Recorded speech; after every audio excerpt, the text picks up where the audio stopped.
Mes chers compatriotes, notre État traverse en ce moment un épisode difficile de son histoire.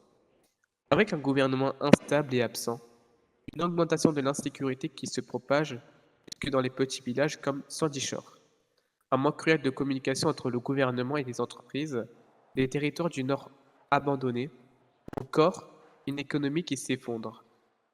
Le peuple de San Andreas a plus que jamais besoin d'une nouvelle espérance aux portes du pouvoir. En tant qu'ancien chef de cabinet et actuel directeur adjoint de l'hôpital de Paris-Tobet, j'ai pu vous rencontrer chaque jour, dans vos moments de détresse, dans les moments les plus compliqués, dans ceux où vous demandiez simplement de l'aide pour survivre. La politique menée depuis plusieurs mois dans notre État se cache derrière un voile pour éviter de voir les dégâts qu'elle provoque chaque jour. Mais le constat est là. Aujourd'hui, mes opposants proposent exactement la même politique. Une politique qui étouffe nos institutions et, par-dessus tout, notre liberté de vivre dans un État qui nous protège et qui nous aide. Tout d'abord, notre gouvernement a besoin d'une politique qui respecte notre Constitution, les principes de la démocratie et surtout les citoyens. Je dis cela car si Livio González et Théo Torres devaient inventer une langue ensemble, ils seraient encore capables de l'appeler LGBT. La première chose, lorsqu'on souhaite devenir vice-gouverneur, c'est de proposer ses propres idées pour le pays, plutôt que de les demander à une machine qui ne comprend pas les besoins réels du peuple. C'est encore pire lorsqu'on lit le programme d'Alejandro Sanchez. Il a tellement peur que ses idées ne vous plaisent pas qu'il en est rendu compte au point de venir vous en parler de vive voix pour que vous nous lui souffliez les idées qu'il n'a pas. Pour moi, un vice-gouverneur, c'est quelqu'un qui ose dire ce que les autres disent tout bas. Je n'ai pas peur de dire que l'insécurité est un vrai sujet pour les citoyens, comme pour nos chefs d'entreprise. C'est pour cela que je propose d'augmenter le budget des forces de police, d'instaurer des zones sécurisées autour des entrepôts, de créer un véritable code de la route pour une sécurité routière fiable.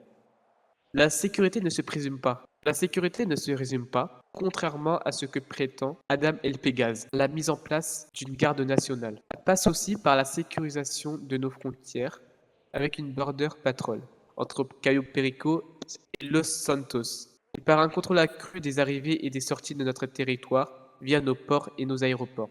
Ce dont nous avons besoin, c'est avant tout d'une politique économique déjà structurée. On ne peut pas prétendre, comme M. El Pégase, vouloir réduire les dépenses publiques sans dire clairement ce qu'on va couper. Les dépenses publiques sont aussi des partenariats avec les entreprises pour faire tourner leur économie. Il faut commencer par fixer un salaire minimum clair, mais également d'augmenter le salaire maximum afin que l'argent du pays ne dorme pas au fond des caisses. Il faut impérativement créer un fonds de réserve d'au moins 300 millions de dollars pour garantir un équilibre constant entre les entreprises et le peuple. Il faut aussi penser à vous, enfants du pays, qui avez besoin de vous divertir. C'est pour cela que je propose une subvention de 50 millions de dollars par semaine afin d'assurer des événements réguliers et qui vous plaisent. Il faut également mettre de côté une subvention de 100 millions de dollars pour nos hôpitaux et nos médecins, qui donnent de leur temps pour sauver nos vies.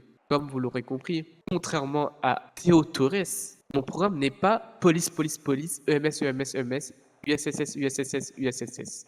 Eh bien, le peuple, nos entreprises et notre liberté patriotique. Enfin, San Andreas a besoin d'un vice-gouverneur qui n'est pas indécis, contrairement à ce que prétend notre cher ami Alexandre Durand, qui rejoint l'USEA, mais après avoir constaté qu'il n'aurait aucun pouvoir, décide de se présenter chez les Républicains tout en restant cadre à l'USEA. D'ailleurs, j'aimerais lui dire quelque chose. Dans son programme, M. Durand affirme que notre État doit impérativement retrouver ses valeurs, ses cultures et ses traditions.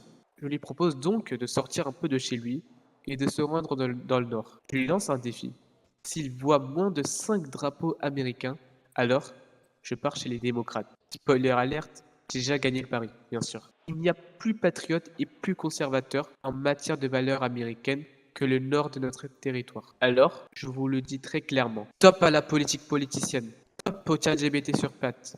Stop aux candidats qui méprisent nos citoyens. Stop aux candidats qui pensent d'abord à leur place plutôt qu'au peuple. Stop aux politiques qui abandonnent sans cesse le Nord. Personne en Amérique ne doit être considéré comme un sous-citoyen. Nous avons tous le droit à la liberté, à la sécurité, au travail et surtout à l'expression de notre identité. Personne ne fera taire un peuple qui recommence à espérer. Et je suis prêt à représenter cette espérance pour que le peuple revive.